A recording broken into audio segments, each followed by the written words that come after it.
Nós vamos dedicar o estudo de hoje à memória e para a elevação da alma de um dos grandes vultos judaicos contemporâneos, literalmente um gigante da nossa geração, que no dia de hoje nós lembramos o seu primeiro Yortzeit, o primeiro aniversário de falecimento, do Rabino Adin Even Israel, Adin Steinsaltz. Nasceu há um ano atrás e, por ser a data do Yortzeit, nesse dia costuma-se estudar em memória da alma falecida, e dentro do campo do estudo da Torá se prioriza o estudo de Mishnayot. Se procura dentro do Talmud estudar Mishnah, conforme explicam os nossos sábios, que as letras que compõem a palavra hebraica Mishnah, numa outra combinação, elas formam a palavra Neshama. Neshama significa alma, e a partir disso se elabora e se desenvolve essa ideia de que o estudo da Mishnah, em especial, é benéfico para a elevação da alma falecida. Então, lembrando a memória, a saudosa memória do querido Rabino Adin, vamos estudar uma Mishnah que se encontra no Pirkei Avot, na Ética dos Pais, no capítulo 1. Nesse capítulo, na Mishnah de número 12, nesse capítulo a Mishnah nos traz como foi a corrente de tradição dos nossos sábios, nos dizendo que em cada geração haviam líderes espirituais e que eles encabeçavam sociedade judaica, campo espiritual, e eles zelavam pela transmissão e continuidade dos ensinamentos da Torá, e eles estavam incumbidos de passar as tradições e ensinamentos para a geração seguinte. Isso desde Moshe Rabbeinu, que recebe a Torá no Monte Sinai diretamente de Deus, passando por geração em geração. Então, se Moshe Rabbeinu viveu há cerca de 3.300 anos atrás, a Mishnah foi escrita por sábios que viveram há cerca de 2.000 anos atrás. Então, a Mishnah, depois que nos trouxe todas as gerações que vieram e que passaram desde Moshe Rabbeinu em diante, nos chega até a geração de Hillel e Shammai, Kiblu Mehem, dizendo que os sábios Hillel e Shammai, que deram origem às escolas rabínicas que levam seus nomes, Beit Hillel e Beit Shammai, eles receberam a tradição e também a liderança espiritual dos líderes anteriores da geração passada, de Shemaiah e Avtalion. E aqui a Mishnah nos traz ditos de cada um dos sábios, ou mensagens, ou ensinamentos que eles costumavam transmitir e repetir. Então aqui ele nos chega à geração de Hillel e Shammai e começa nos trazendo ensinamentos, alguns ensinamentos do sábio Hillel. Hillel dizia, Hevei mitalmidav shel Aharon, seja dos discípulos de Aharon, Aaron a Cohen, irmão de Moshe, que foi o primeiro Cohen Gadol, o primeiro sumo sacerdote que tivemos, inclusive. Então, Aharon personificava um tipo de liderança muito especial, inclusive distinto, diferente do seu irmão Moshe, do grande Moshe Rabbeinu. Aaron exercia um outro tipo de liderança, e muito especial. E aqui a Mishnah nos diz, seja dos discípulos de Aaron, em outras palavras, siga os caminhos de Aaron, siga a sua conduta, imite a sua conduta, siga nos seus passos. Qual era a conduta de Aaron, entre outras? Ohev Shalom, Verodev Shalom. Aaron era conhecido, e assim ele ficou lembrado e caracterizado como uma pessoa que amava a paz e perseguia a paz. Era uma pessoa que amava a paz, apreciava a paz, mas não somente que ele apreciava a paz, ou seja, sabia apreciar quando há paz no mundo, paz na terra, paz entre as pessoas, paz conjugal e familiar, paz de espírito, paz consigo mesmo. Ele nos diz, uma pessoa tem que saber apreciar a paz, amar a paz, saber o grande valor que tem a paz em todos os seus aspectos, em todos os seus sentidos. Então ele nos diz que essa era uma característica de Aharon e que a gente deve seguir nesses passos, ser uma pessoa que ohev shalom, que ama a paz, que aprecia a paz. Mas não somente isso, continua Hillel nos falando na Mishnah, seja também alguém que rodef shalom. Não só alguém que ama e aprecia a paz, mas alguém que é proativo, que persegue a paz. Ou seja, não só aprecia a paz, mas quando falta paz, vá buscá-la, vá procurá-la. Faça tudo o que é necessário para promover a paz, para ir de encontro a ela.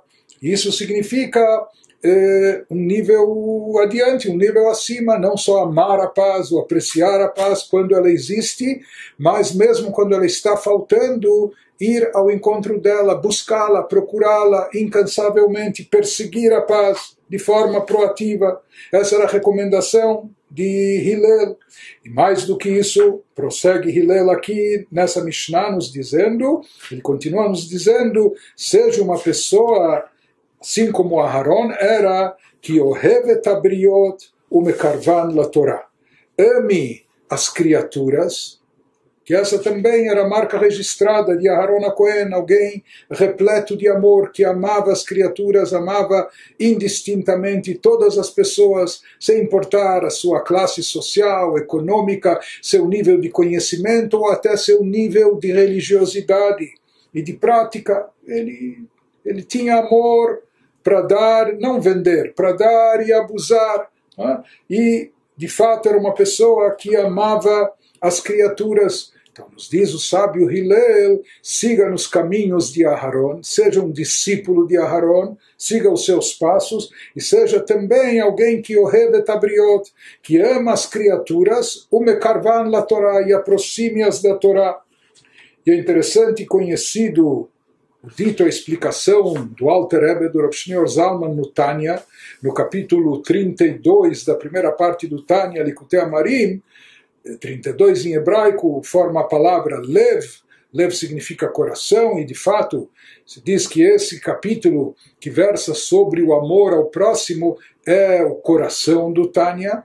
Então lá o Alter Rebbe pergunta por que aqui na Mishnah o sábio Hillel usa essa expressão, por que ele diz ohevet abriot, ame as criaturas, por que ele não fala ame a gente, ame as pessoas, ame o teu próximo, ame o semelhante?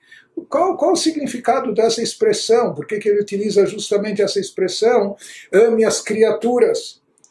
E a explicação que o Alter Rebbe, que o Rav Shneur Zalman nos dá no Tanya é que mesmo quando a gente se depara com um tipo de pessoa, que à primeira vista, e não só à primeira vista, mesmo analisando com profundidade, a gente não vê qualidades e virtudes nessa pessoa. E mesmo procurando, até com uma lupa, a gente só vê defeitos e falhas, falhas de caráter, defeitos na personalidade, na sua conduta, e etc. E a gente não vê nada de bom nessa pessoa. Não é? E no final das contas, se a gente analisar, puxa, mas insista e busque uma qualidade, uma virtude, sabe possivelmente qual a única qualidade que você vai encontrar nessa pessoa, algo que não pode se negar, que é uma criatura. Uma criatura humana, uma criatura, em outras palavras, que foi criada por Deus. Deus criou essa pessoa.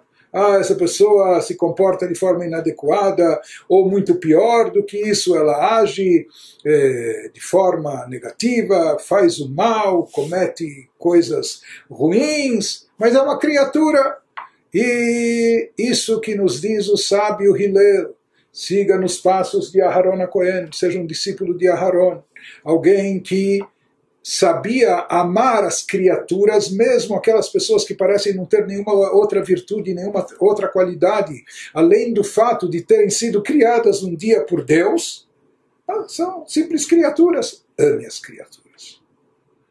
E prossegue Hillel na Mishnah e fala o mekarvan la Torá, e aproxime-as da Torá. E na realidade, de acordo com a explicação do Alter Rebbe no Tanya, essas duas partes da Mishnah são independentes. Ou seja, ele nos explica que a recomendação de Hillel, ao seguir os passos de Aharon, ame as criaturas e aproxime-as da Torá. Na verdade, são duas coisas. Ame as criaturas, simplesmente por serem criaturas de Deus, mesmo que pareçam não aparentar nenhuma qualidade, nenhuma virtude, etc., mas ame as criaturas. E aqui, na verdade, ele explica que a Mishnah não está dizendo ame as criaturas para aproximá-las da Torá. Ou seja, faça desse amor da criatura, expresse amor ou transmita amor às criaturas com o objetivo, com o intuito de, no final, aproximá-las da Torá. Diz, não, ame as criaturas, isso é uma mitzvah per si.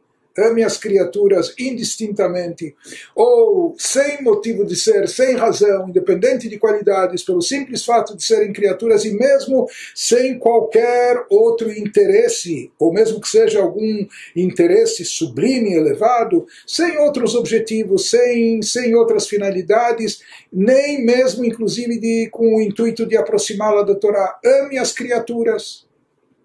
Isso é uma mitzvah à parte. Depois a Mishnah nos diz, possivelmente, quando você amar a criatura, isso vai estabelecer um relacionamento, uma empatia, um contato e etc. Quem sabe, eventualmente, você também vai estar habilitado para, no final das contas, aproximá-la da Torá. Mas isso, aproximá-la da Torá, é uma coisa a mais. Mesmo que a pessoa não conseguiu aproximar o outro da Torá, mas ele está amou a criatura, com isso ele já cumpriu uma mitzvah, ele já está cumprindo a recomendação do sábio Hillel, já está indo nos passos de Aharon, ao amar a criatura. Se além disso também conseguir aproximá-la da Torá, então isso é um fator adicional, é um lucro adicional. Mas mesmo que ele não tenha conseguido aproximá-la da Torá, ele cumpriu com a recomendação de amar as criaturas. Porque esse amor, o amor genuíno, o amor autêntico, é aquele amor desinteressado, até sem interesses espirituais, nobres, sublimes, como de aproximar a Torá. Mas, de certa forma, também se explica que ame as criaturas e aproxime-as da Torá. Quando você ama de fato alguém, você quer proporcionar tudo o que há de bom e de melhor para essa pessoa. Tudo aquilo que você sabe, você vivenciou, e você tem certeza que isso é tão bom e positivo, a ponto de achar isso indispensável, né? Na vida, né? Uma pessoa não pode ficar privada disso. Então, de certa forma, se fala que também esse é um significado da sequência da Mishnah, ame as criaturas. Se você estiver amando as criaturas e você sabe o que é Torá e o valor da Torá, você vai querer aproximá-las da Torá. Você vai considerar que elas não podem ficar privadas de um tesouro tão imenso, de um benefício como esse na vida. Então, por isso se diz, ame as criaturas, amando-as, você vai querer proporcionar a elas o que há de bom e de melhor, e não existe coisa melhor do que a Torá, para iluminar a nossa vida, dar sentido e significado à nossa existência, nos orientar, nos guiar para uma vida plena, feliz e de realização. Então, isso significa ame as criaturas, e amando-as, você vai querer aproximá-las da Torá, vai querer proporcionar também a elas acesso à Torá. Inclusive, alguns explicam também um dito dos nossos sábios que diz: Im lamata Torah harbe, na Mishnah também, porque a avó na ética dos pais, se você estudou muita Torá, al tachzik tová leatzmecha. Não se vanglorie por isso, não se autoconsidere, não sustente que você fez muita coisa boa. Talvez você não fez mais do que a sua obrigação. Ou seja, se Deus nos deu a Torá até como um guia de conduta, um manual para a nossa existência e plena e feliz, então...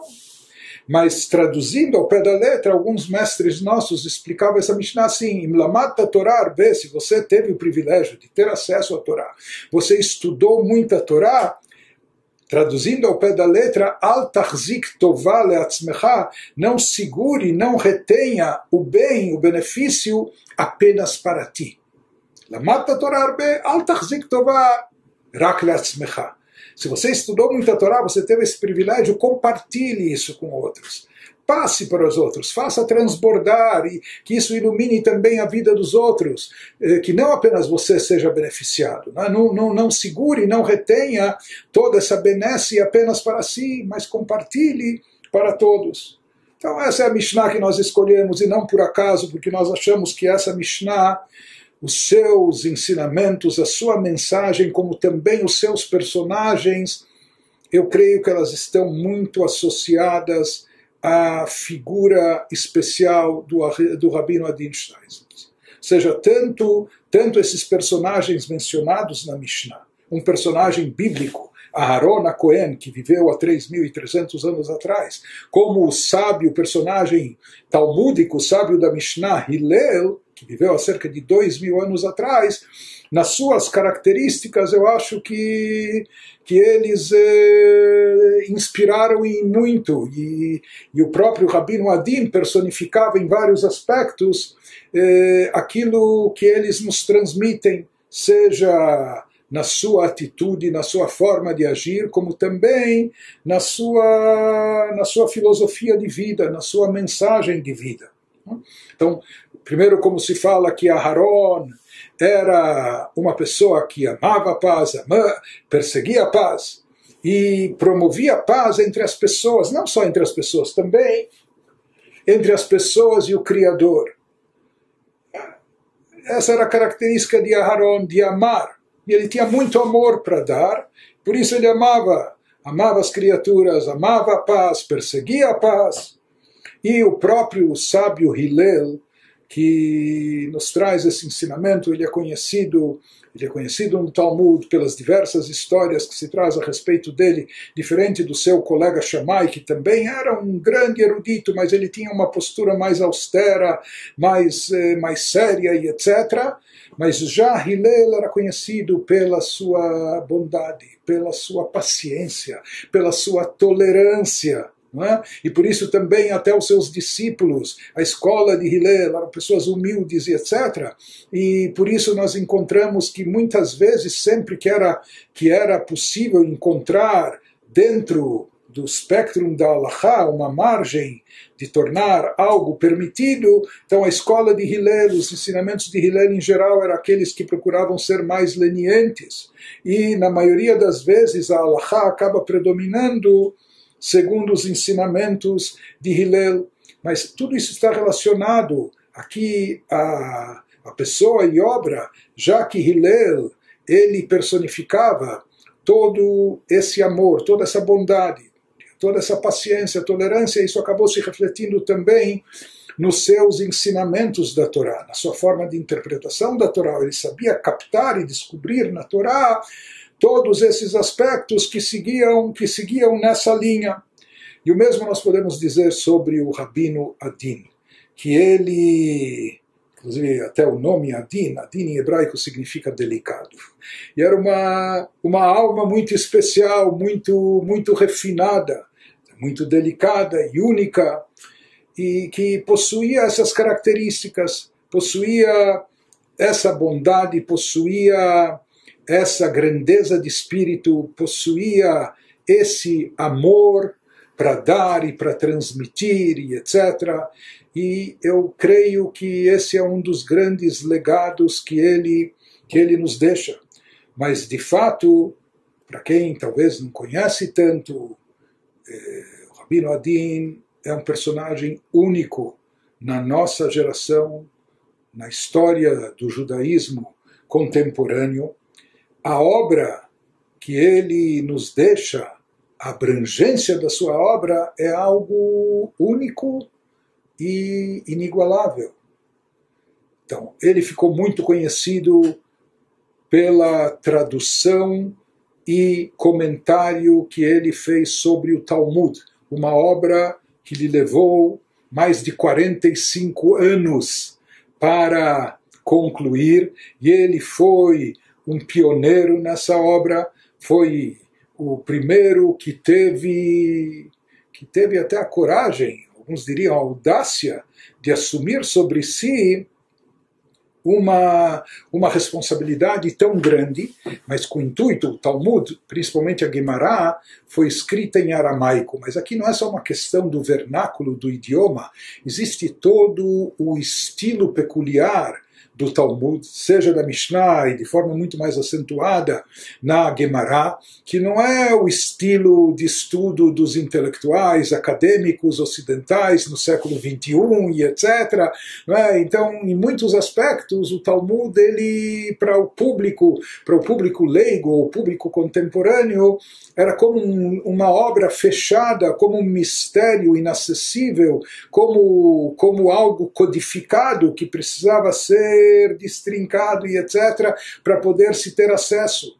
E o Rabino Adin se propôs a esse trabalho, e iniciou a tradução e etc., e foi até o final, quando ele traduziu para um hebraico acessível. Depois essa obra já foi traduzida na íntegra para o inglês, ela está sendo traduzida para o francês, há volumes em espanhol e etc., em outros idiomas, mas o Talmud, que é a espinha dorsal do judaísmo, então ele se propôs a esse trabalho, que levou várias décadas, mas concluiu com êxito a tradução e explicação de todo o Talmud, de toda a Mishnah, de toda a Gemara.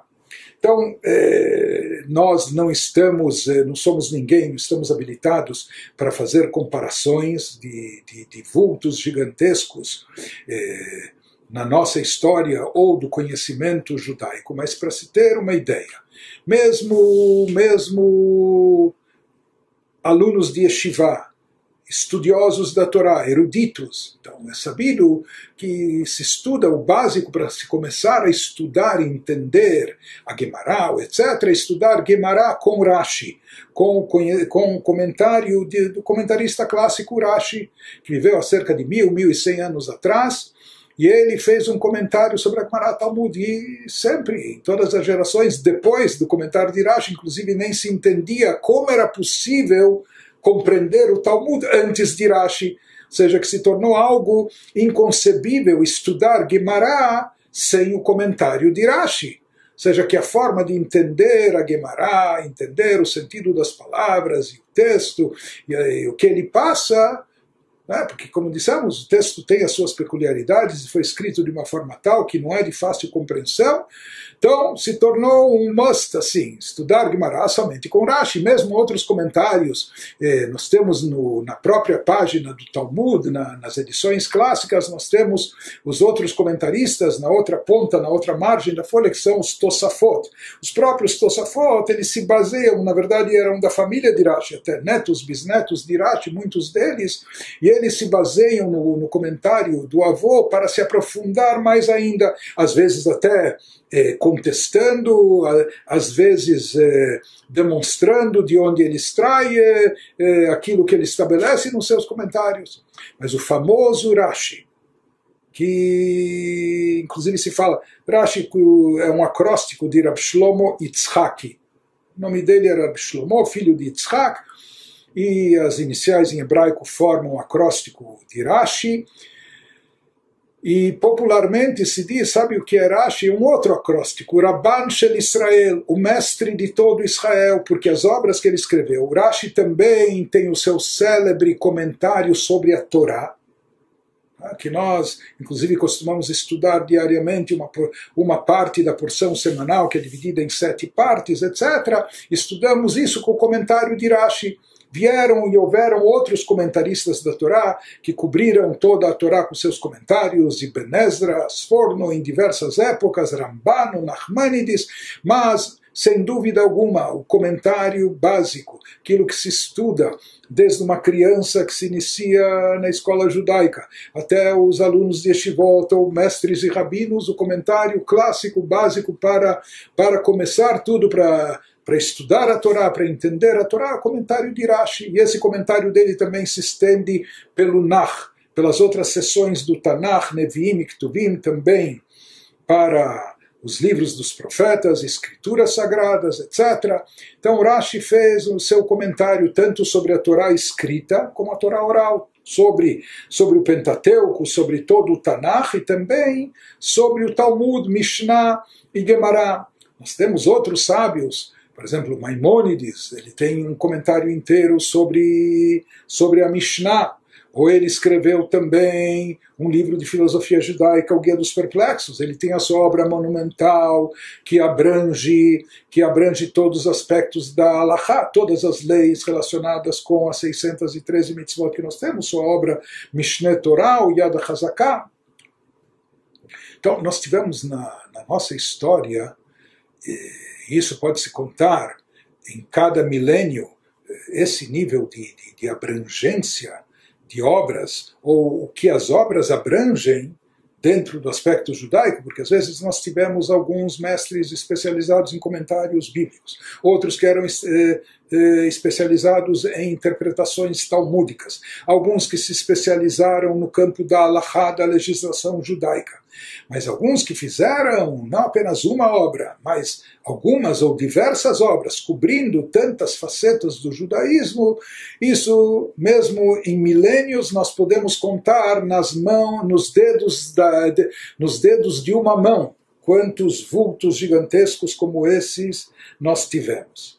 Falando em termos contemporâneos, quando nós falamos da abrangência da obra do Rabino Adin Steinsaltz, então, como nós falamos, o grande Rashi, mais uma vez, sem fazer comparações, etc., Rashi é algo sagrado, o estudo de Rashi para nós, mas em termos práticos, nós valorizamos tanto, estudamos o Rashi sobre o Pentateuco, o Rashi sobre o Tanakh, o Rashi sobre o Talmud.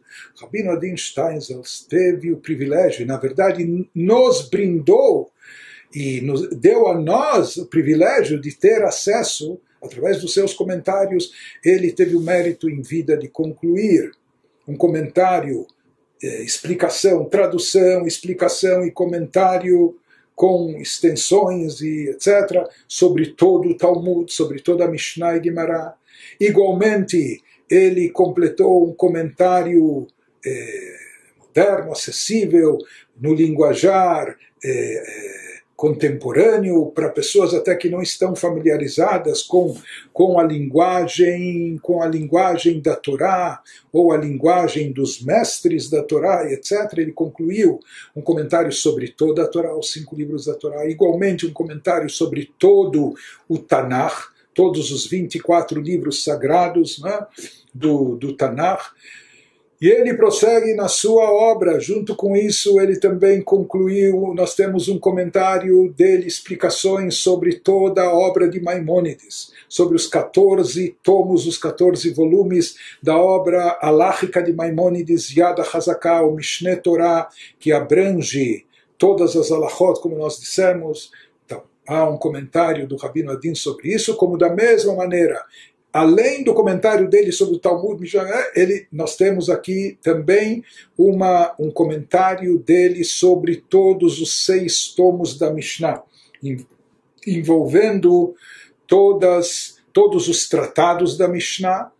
Então, um comentário completo. Então, aqui nós vemos a abrangência da sua obra, um comentário sobre toda a Torá, sobre todo o Tanakh, sobre toda a Mishnah, sobre toda a Gemara, sobre todo o Talmud, sobre toda a obra de Maimônides. E se isso não bastasse, há também uma explicação e comentário completo dele, de vários volumes, sobre todo o Tânia.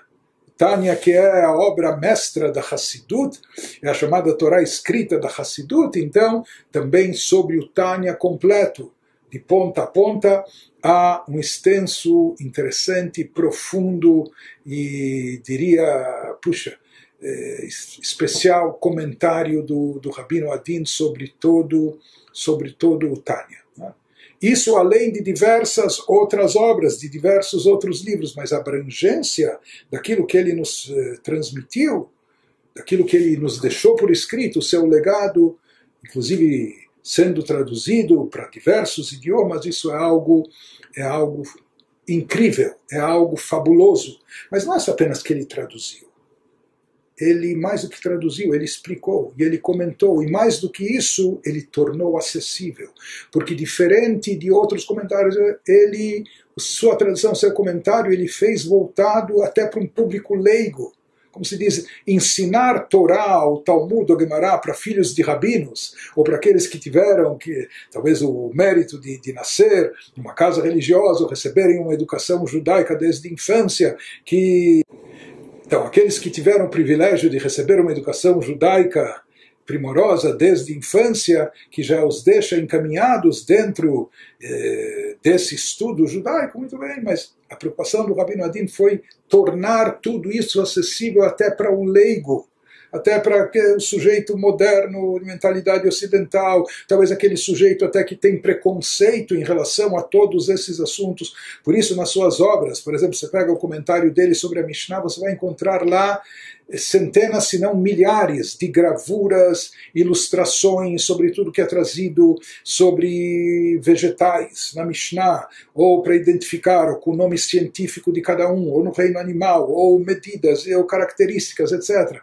Isso nós temos no seu comentário do Talmud, na Mishnah, no seu comentário da Mishnah ainda de forma mais acentuada, mas até a linguagem que ele se expressa no seu comentário do Tânia, os exemplos atuais que ele traz para ilustrar, ou recorrendo a explicações, ilustrando isso com conceitos da psicologia, da sociologia, ou comparando até com filosofias, etc. Então isso é uma coisa inigualável, que tornou todos esses ensinamentos, todo o judaísmo, Torá escrita, Torá oral, a parte mística do judaísmo, a parte revelada do judaísmo, a parte aláhica, tornando isso acessível e próximo de cada um.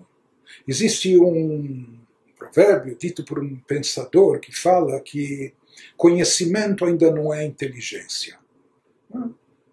Hoje em dia, com Google, buscas, etc., pode haver muito conhecimento disponível, mas conhecimento, o mesmo acúmulo de conhecimento, ainda não quer dizer inteligência. A pessoa ter inteligência, perspicácia, é outra coisa, é mais do que simples conhecimento, do que acumular conhecimento, etc.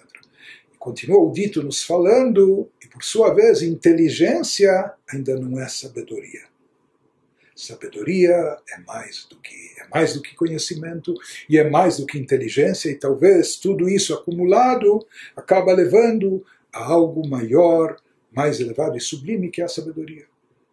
No Rabino Adin nós podemos dizer que havia presente conhecimento, inteligência e muita sabedoria. Como o Time Magazine escreveu sobre ele, que uma mente como essa aparece uma vez a cada 1000 anos. Então uma pessoa dotada de uma inteligência única, com tanto conhecimento que ele dedicou ao campo do estudo da Torá, mas não reteve isso só para si, muito pelo contrário, ele assumiu, ainda muito jovem, ele assumiu como missão de vida tornar a Torá acessível para todos. E todos os aspectos da Torá. Não somente a Torá escrita, mas até mesmo o Talmud, que parecia um livro codificado, inacessível, e alguns diziam que é para ser assim, não é qualquer um que vai chegar a estudar Talmud e Gemara.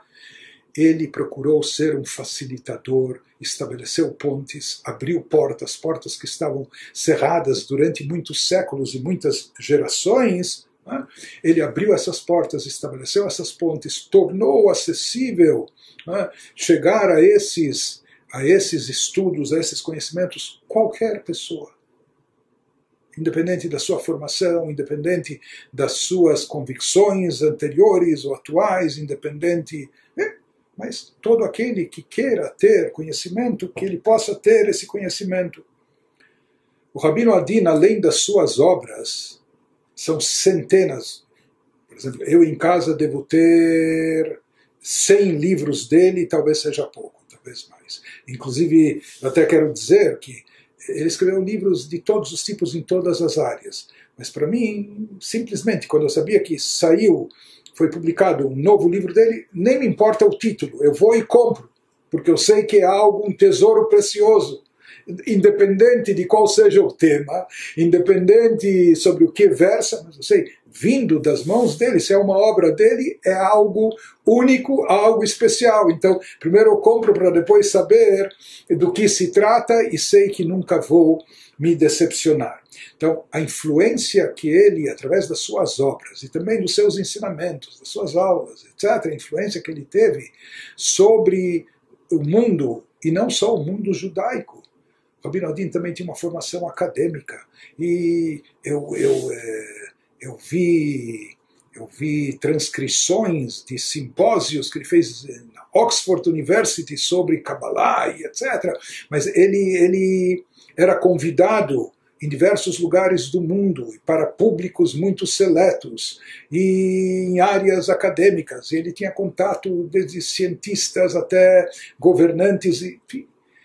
Então, e tudo isso sem buscar, quer dizer, ele numa simplicidade incrível, sem traços de celebridade, etc. Mas simplesmente ele era uma Torá viva, ele personificava todos esses valores da Torá em si. E algo interessante, o Rabbeinu Adin, ele não quis. Eu tenho aqui em Israel, em Jerusalém, eu sou vizinho de porta, praticamente com um dos seus filhos. E temos oportunidades de conversar, né?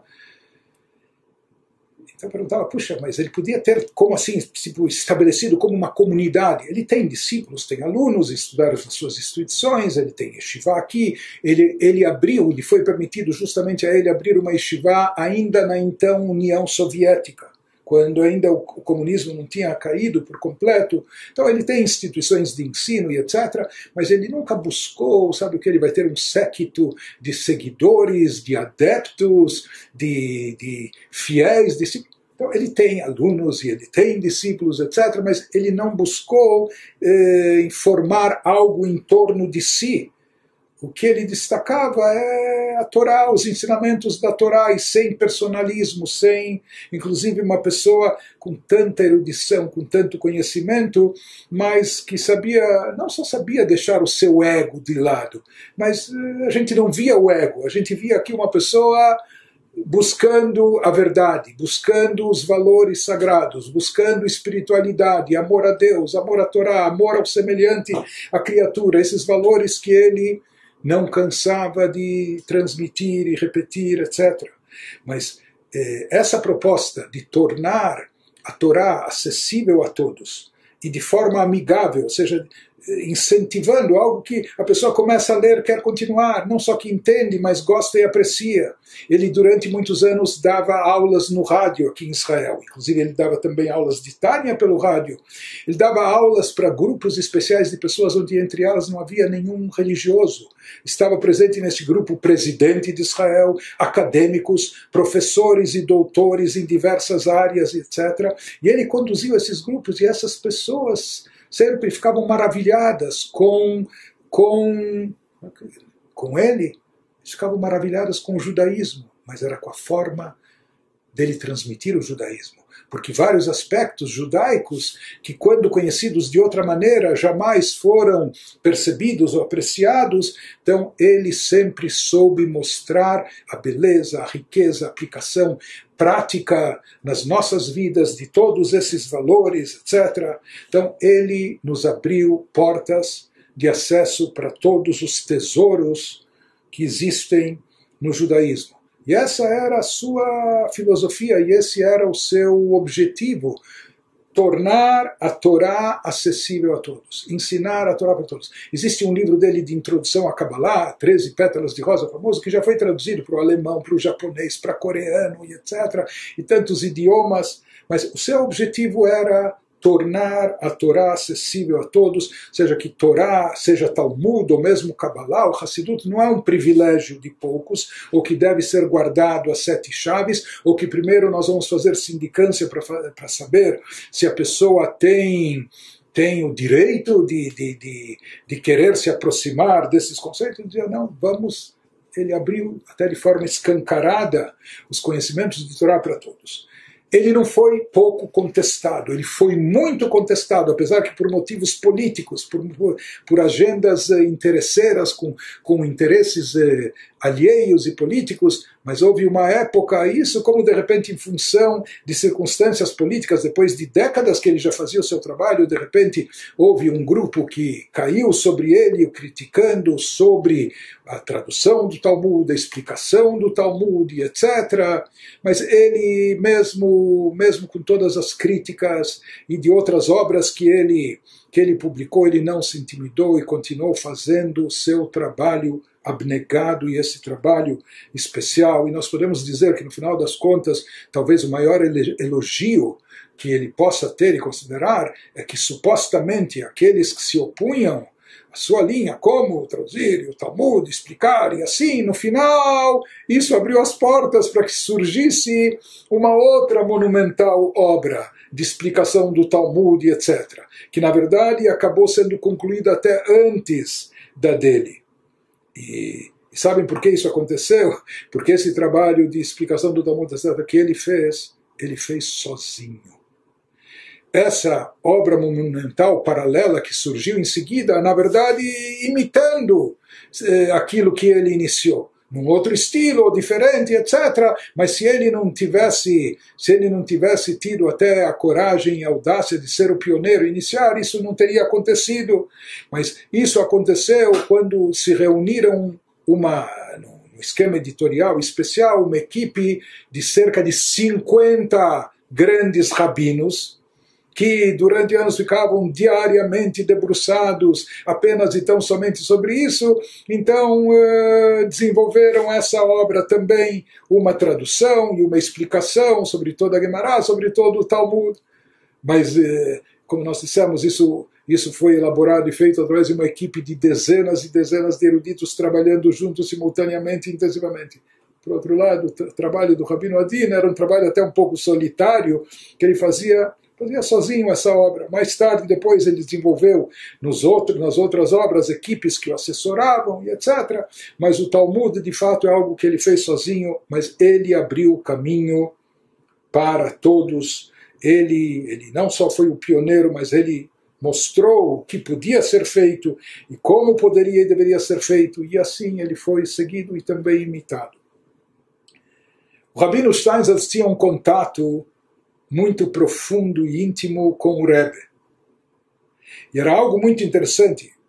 Stein era um erudito sem tamanho, um intelectual inigualável, e uma pessoa com tanto conhecimento, com tanta riqueza, etc.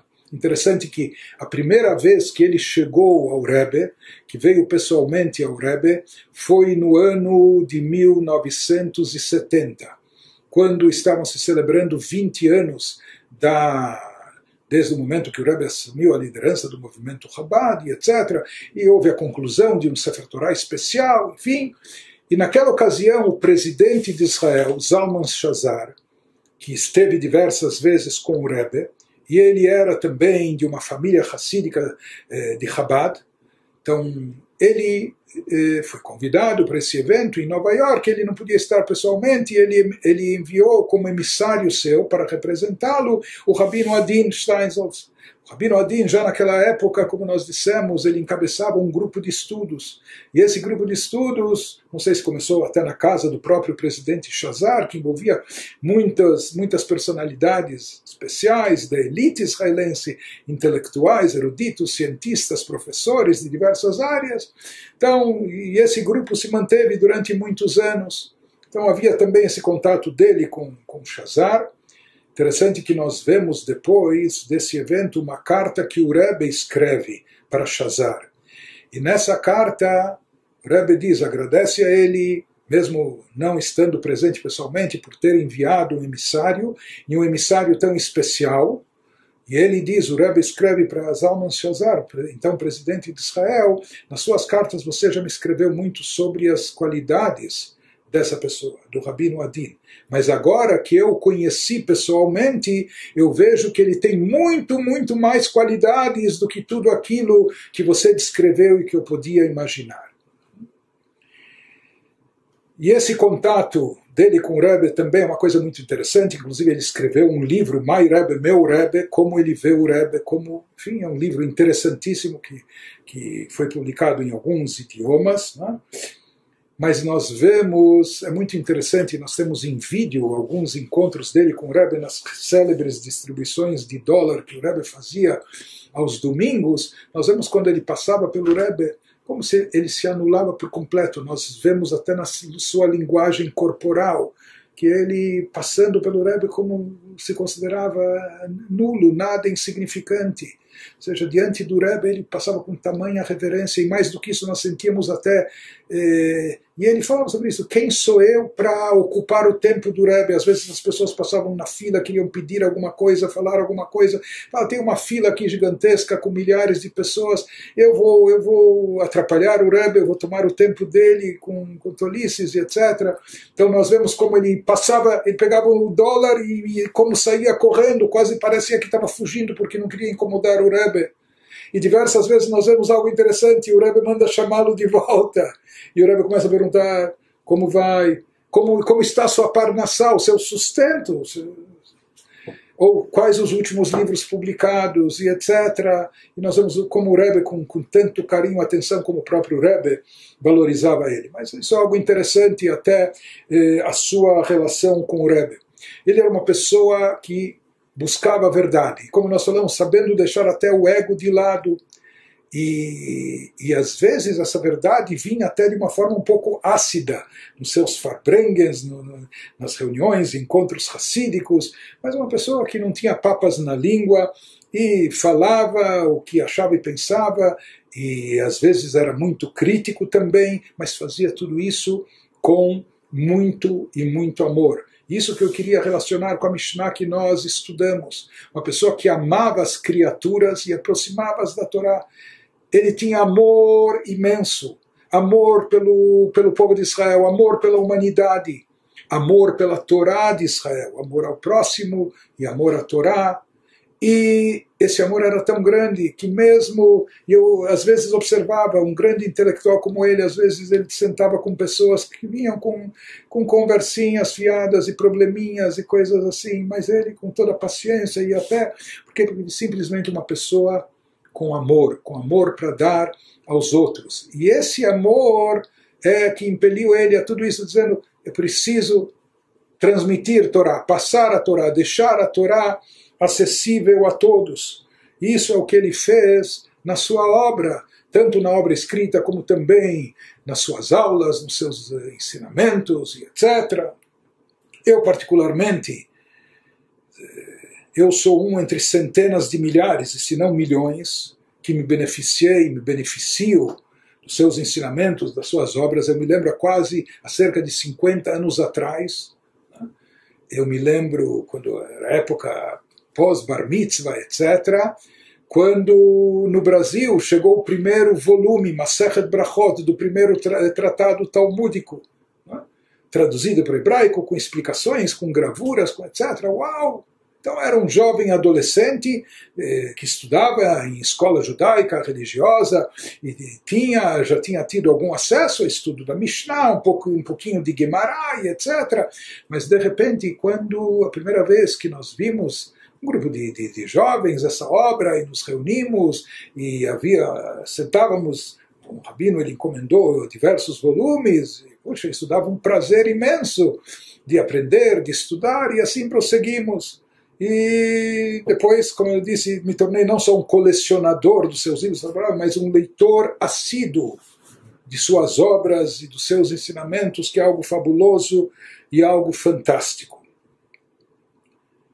Tive algumas oportunidades de conversar pessoalmente com ele. E talvez, uma que foi a mais marcante, uma vez eu visitei há muitos anos atrás, com o intuito até de tentar trazê-lo para o Brasil. Depois ele chegou a visitar o Brasil algumas vezes, mas, enfim, naquela época isso acabou não vindo a cabo. Mas, alguns anos atrás, eu me lembro, era uma sexta-feira à tarde, pouco antes do Shabat, tive o privilégio de estar com ele no seu escritório durante 2 horas seguidas. Estávamos fechados no escritório, quem conhecia ele com seu cachimbo, e lá eu me sentia mais ou menos como Cohen Gadol no Kodesh HaKodashim, no lugar mais sagrado do Beit HaMikdash, no Santo dos Santos, no dia de Yom Kippur, ele trazia dentro do Kodesh HaKodashim o incenso, o Ketoret, e se espalhava fumaça por todo o ambiente. Então era um momento sagrado, um local sagrado, e envolto por essa fumaça espessa, lá era do Ketoret, mas na época, naquele momento eu me senti da mesma forma. A sensação, essa experiência de estar dialogando com um gigante desses. Então a sala cheia de fumaça era do cachimbo, não era do Ketoret, mas só no início da conversa, de repente percebia, puxa, só para puxar a conversa, você é do Brasil, o conhecimento que ele tinha de história do Brasil, de geografia do Brasil, de política brasileira, de mentalidade do Brasil, como de diversos assuntos. Eu digo, aquela conversa, tipo, você precisava se segurar, porque passava de assunto para assunto, e ele tinha insights tão geniais sobre cada coisa, de uma forma, uau, você via que a mente é um manancial incessante, uma coisa única, que causava perplexidade. Você sai de lá com tanta, não só informação e conhecimento, mas você vê sabedoria. Eu me recordo que eu perguntei, um dos assuntos principais que estava tratando com ele era sobre formas e meios de viabilizar judaísmo para pessoas que estão afastadas e assimiladas, meios de aproximação, e expus a ele diversos, e para ele não era novidade, falei, olha, tem aqueles que atuam assim, eu tenho os que agem assado, e etc. E ele dizia, não é isso. Explicava cada coisa, não, isso não serve, isso não tem sustentação, isso não vai... E explicava o porquê. E eu me lembro que chegou um momento, explicava com muita lógica, com muita pertinência, além da sua experiência, chegou um momento que eu perguntei, mas então, Rabino, então o quê? Se não é isso, não é aquilo, então qual é o caminho ideal? Ele não me respondeu, ele apenas disse, olha, eu já te poupei tanto trabalho e energia, já te falei tudo que não é, agora é só... Então já torna muito mais fácil, nem que seja por exclusão, de descobrir o que é. Então agora vá você e descubra você mesmo. Mas pelo menos eu te ajudei. Esse era o estilo dele, uma coisa muito interessante. Mas além de todo conhecimento, erudição, depois do seu falecimento eu vi um artigo dramático de uma pessoa que eu conheço, uma mãe jovem que teve uma tragédia na vida. Eu conheço bem a mãe, conheço bem a família, e num trágico acidente eles perderam uma linda criança, uma filha, uma linda menina com seus 4, 5 anos de idade, pelada, enfim. Então, imaginem que trauma é esse. E já são passados mais de 10 anos, mas isso, Deus nos livre, só quem Deus nos livre passou por uma tragédia dessas, talvez pode ter a dimensão do trauma emocional que isso deixa. Mas eu li um artigo muito interessante, escrito por essa mãe, logo após o falecimento do Rabino Adin, quando ela conta que na busca de consolo e conforto e etc., ela teve algumas conversas com ele, e ele, a paciência que ele dedicou a ela durante várias horas, e ela conta como eram, tanto no lado filosófico, como no lado emocional, psicológico, como até com humor, e ela descreve a atenção que ele deu, e como ela dizendo, olha, foi a única pessoa que conseguiu me tirar dessas trevas, dessa escuridão que ela se encontrava. Então esse lado humano dele também era uma coisa fantástica e fabulosa. A sabedoria dele, tudo que ele, sabe, ele não procurava nem expor, nem demonstrar. E muitas vezes é necessário ter grandeza para saber apreciar a grandeza de indivíduos como esses. Não é? Então, alguns anos atrás eu vi uma obra interessante que foi publicada nos Estados Unidos por um Yehudi lá, que é um Baal Teshuvah, e ele escreveu um livro de 200, 300 páginas, daí eu fui descobrir o que é essa obra. Ele conta que, de uma forma ou de outra, ele ouviu palestras. O Rabino Adin viajava muito, ele era muito requisitado e convidado em diversas partes do mundo para dar conferências e palestras e seminários e etc. E diversas vezes ele vinha para os Estados Unidos. Não me lembro se esse judeu é da Califórnia, de onde ele é, mas ele pediu para o Rabino Adin, me faça um favor. Quando você souber que você está para vir para os Estados Unidos, me avise, sei lá, com semanas de antecedência, me diga quais as datas que você está. Eu disse, por quê? Porque eu quero ser o seu motorista. Eu vou ajeitar os meus negócios, etc., nos dias ou na semana, o tempo que você estiver aqui, eu quero te acompanhar, eu quero ser o teu motorista quando estiver aqui. Na verdade, o que ele queria? Ele queria ter oportunidade, não é, entre levar ele do hotel para o seminário, ou para a sinagoga, ou para onde for, de conversar com ele, interagir com ele, e é isso que aconteceu. Então, nesse livro, ele escreve, ele transcreve diálogos, conversas de o que ele aprendeu do Rabino Adin, não é, dirigindo com ele de cá para lá, 15 minutos aqui, 20 minutos lá, nessa estrada, ou até levar para o aeroporto, o quê? Mas é algo interessante que só ilustra isso, que pessoas que sabiam apreciar, então não desperdiçavam nenhuma oportunidade de estar um minuto com ele e aproveitar da sua grandeza, da sua sabedoria. E ele nos deixa um legado fabuloso, perene, com valor imensurável, aplicação prática para as nossas vidas, com orientações, com soluções, e essa fica a mensagem que nós queremos deixar. Aproveitem tudo isso, façam um bom uso de tudo isso. Existem algumas obras dele em português, para quem fala português ou só português, eu recomendo enfaticamente, vá atrás, procure as obras do Rabino Adin, adquira esses livros e leia e releia, e aproveite porque são verdadeiros tesouros. E espero, se Deus quiser, que editoras judaicas brasileiras se proponham a traduzir mais obras dele, porque realmente são obras únicas no seu estilo e de um valor especial e com um impacto especial e que tem tanto a enriquecer e acrescentar nas nossas vidas, agregando valor em todos os aspectos da nossa vida. Para quem entende inglês ou hebraico, eu sugiro, procurem, façam uma busca no YouTube, vocês vão encontrar, não poucas, talvez também não tantas, mas vão encontrar várias palestras, ensinamentos, depoimentos dele que são verdadeiros tesouros. Então, quem entende o hebraico, o inglês, procure nesse idioma e vocês vão se deliciar. E aqui a ideia não é só de se deliciar ou deleitar, mas é absorver, internalizar e aproveitar desses ensinamentos. E agora também as suas instituições e a sua família, eles também estão lançando um aplicativo no qual há até ensinamentos diários dele que são publicados, que são postados e transmitidos, etc. Mas fica aqui a recomendação enfática de aproveitar ao máximo. Na verdade, ainda há para ser publicado, ou seja, de transcrições de aulas em áudio, de aulas em vídeo sobre diversos temas que ele deu. Existe ainda um material, se me conta o seu filho, um material para publicação de várias dezenas de livros. Em inglês há uma literatura imensa dele sobre o Tânia, sobre o Hassidismo, sobre o Talmud, sobre a Kabbalah, sobre todos esses assuntos judaicos que você pode imaginar.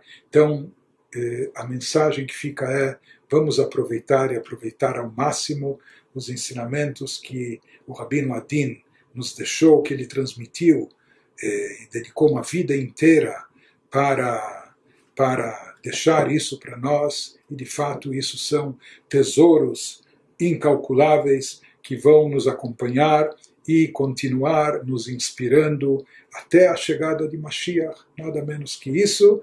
E esses ensinamentos, com certeza, mesmo nessas épocas conturbadas que nós vivemos, eles têm poder de nos iluminar, de nos inspirar, de nos dar entusiasmo, vibração, na prática de judaísmo, na elevação espiritual, que tudo isso seja também em mérito da alma tão querida e especial do Rabino Adin Even Israel Steinsaltz.